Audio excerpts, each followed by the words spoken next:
જય શ્રી કૃષ્ણ મિત્રો, સ્વાગત છે તમારું અમારી આ ધાર્મિક ચેનલ કૃષ્ણાવાણીમાં। આજે આપણે પુરુષોત્તમ માસનો અધ્યાય 2નું શ્રવણ કરીશું। અધ્યાય 2 પાવનકારી પ્રશ્ન ઉત્તમ ઉત્તર। મહાજ્ઞાની એવા સૂત પુરાણીના આવા પાવન વચનો સાંભળી પ્રસન્ન થયેલા ઋષિમુનિઓ એમના પ્રશંસા કરવા લાગ્યા। તીર્થાટન કરી અને તન મન જીવન કૃતજ્ઞ કરી ચૂકેલા મહાજ્ઞાની છતાં નિરાભિમાની એવા સૂત પુરાણીનું અમૃત વચનો અમૂલ્ય લાવો લેવા અધીર થઈ ચૂકેલા મુનિવર્યમાંથી શૌનક મુનિ બંનેને હાથ જોડીને પ્રણામ કરતા જિજ્ઞાસુ સ્વરે બોલ્યા કે હે સાધુવર્ય, સંત શ્રેષ્ઠ સૂત પુરાણીજી, આપનું જીવન ધન્ય છે। ભવાટવીમાં અટકાતા જીવ માત્રનું સાંસારિક ઝેર પળ માત્રમાં ઉતરી જાય એવા પરમ દિવ્ય ઔષધ આપની વાણીમાં છે। બળ તપસ્વી મહાજ્ઞાની પરમેશ્વર સુખદેવજી મહારાજના શ્રીમુખમાં તો સાક્ષાત સરસ્વતીનો વાસ છે। એમના શ્રીમુખમાંથી સરેલા એક શબ્દ મનુષ્યના જીવન પરિવર્તન માટે પર્યાપ્ત કરે છે। તમે એવા ઋષિ શ્રેષ્ઠના વચનામૃતના શ્રવણપાન કરી સીધા જ આ પાવન ભૂમિમાં પધાર્યા છો, તો કૃપા કરી અને ઉત્તમ બોધના સારક તત્વનું અમને શ્રવણ કરાવો, જેથી અમને પણ જ્ઞાન ગંગામાં સ્નાન કર્યાનો અનુભૂતિ થાય।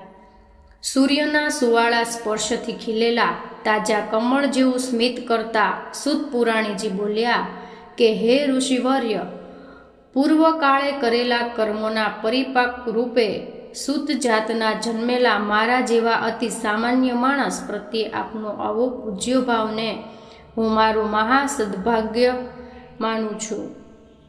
હું અતિ મંદમતી છું। પરમ કૃપાળુ, કરુણાકારી, કીર્તાકારી કૃપા વડે આપ સમાન મહાત્માઓ સત્સંગ સાનિધ્યના કારણે મને કથા કીર્તન પર અતિ પ્રેમ ભાવ છે।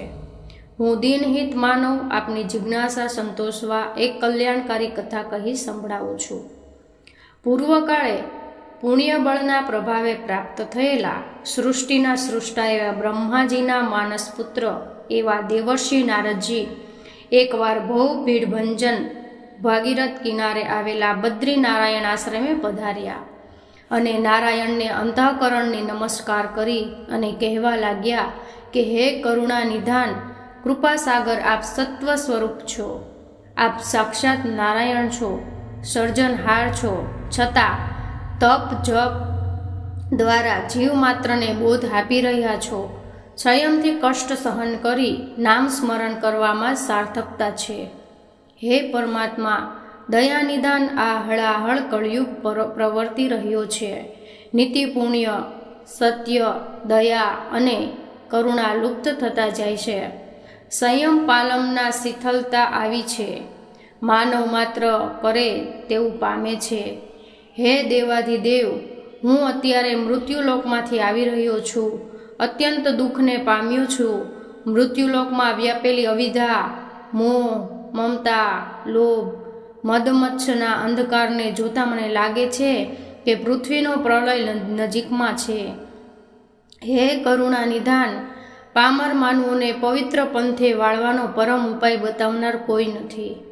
હે મંગલકારી મહારાજ, મૃત્યુલોકના મોહનધા મનુષ્યો પર કૃપા વરસાવો અને તેમને કોઈ પવિત્ર વ્રતનો સાર કહી સંભળાવો, જેનું શ્રવણ આચરણ કરીને મનુષ્ય પોતે જ પોતાનું કલ્યાણ સાધે અને મોક્ષને પ્રાપ્ત થાય।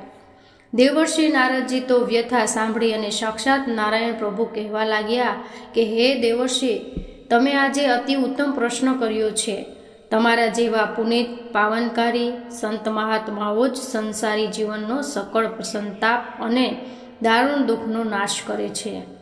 હે વત્સ, ધ્યાન કરીને સાંભળ। ગોપી વલ્લભ યદુનંદન ભગવાન શ્રી કૃષ્ણ સ્વયં પૂર્ણ પુરુષોત્તમ પ્રભુ છે। શ્રી કૃષ્ણની પાવન લીલાઓનું એકચિત્તે શ્રવણ કરનાર જીવનના સકળ સાંસારિક દુઃખ દૂર થાય છે। આજે હું તને પૂરણ પુરુષોત્તમ ભગવાનનો અતિ પ્રિય એવા પાવન માસનું પવિત્ર આખ્યાન કહી સંભળાવું છું। આ આખ્યાન શ્રવણ કરનાર જીવના આધિ વ્યાધિ અને ઉપાધિઓ ટળે છે। ત્રિવિધતા તાપ દૂર થાય છે અને દુઃખ દરિદ્રતા ટળે છે, સંતાપનો ક્ષય થાય છે. આ સાંભળી અને અતિ જિજ્ઞાસાને વશ થયેલા દેવર્ષિ નારદ વિનયપૂર્વક પ્રણામ કરીને કહેવા લાગ્યા કે હે પ્રભુ, આજે તમે મને સાવ નવા માસની વાત કરી રહ્યા છો. હું અજ્ઞાની છું, તેથી મને પુરુષોત્તમ માસની અને તેના અધિષ્ઠતા દેવની તેથી કથાનો જાણ નથી. માટે કૃપા કરી અને મને સર્વ સંતાપને હરનારી પાવન કથા કહી સંભળાવો. નૈમિષારણ્યમાં બિરાજમાન સુત પુરાણી સૈનકાદિક ઋષિઓને કહેવા લાગ્યા કે હે ઋષિવર્ય, નારદજીનો જિજ્ઞાસાભર્યો પ્રશ્ન સાંભળી દેવાધિદેવ નારાયણ પ્રભુ બોલ્યા, હે દેવર્ષિ, પુરુષોત્તમ પ્રભુએ સ્વયં અને પોતાના નામ આપી અને માસને અતિ પાવનકારી બનાવ્યો છે. આ પવિત્ર માસમાં જપ, તપ, વ્રત, દાન અનંત ફળ આપે છે. ત્યારે દેવર્ષિ નારદ બોલ્યા કે હે નાથ, મુજ અજ્ઞાનીને પાવન પુરુષોત્તમ માસનું નામ આજે પહેલીવાર સાંભળ્યું છે. તેથી આ માસનું વ્રત, તપ, નિયમ, ઉપવાસ, દાન આદિ કઈ રીતે કરવા એ વિશે મને કૃપા કરીને વિગતવાર કહો. હે પ્રભુ, આજે હળાહળ કળયુગના પ્રભાવ તળે જગત ભયંકર દુઃખથી પીડાઈ રહ્યું છે. તત્કાળ ફળ આવે એવા ઉપાયથી જરૂર છે. સાંસારિક વ્યથાઓ ઘેરાયેલી છે. જીવોને શાંતિ અને સાંત્વન મળે એવી પાવન કથા મને કહી સંભળાવો. હે કરુણા નિધાન, મારા કાન હે કથાનું શ્રવણ કરતા અધીર છે. નૈમિષારણ્યમાં શાંત ચિત્તે શ્રવણ કરતા મુનિવર્ય સામે જોઈ અને સુત પુરાણજી બોલ્યા કે હે ઋષિવર્ય, દેવર્ષિ નારદજીની જગત હિતકારી પ્રાર્થના સાંભળી નારાયણ પ્રભુને મૃત્યુલોકના જીવો પર કૃપા કરી અને પાવન પુરુષોત્તમ માસના પવિત્ર મહાત્માની કથા પોતાના શ્રીમુખે કહી સંભળાવી. જય શ્રી કૃષ્ણ મિત્રો.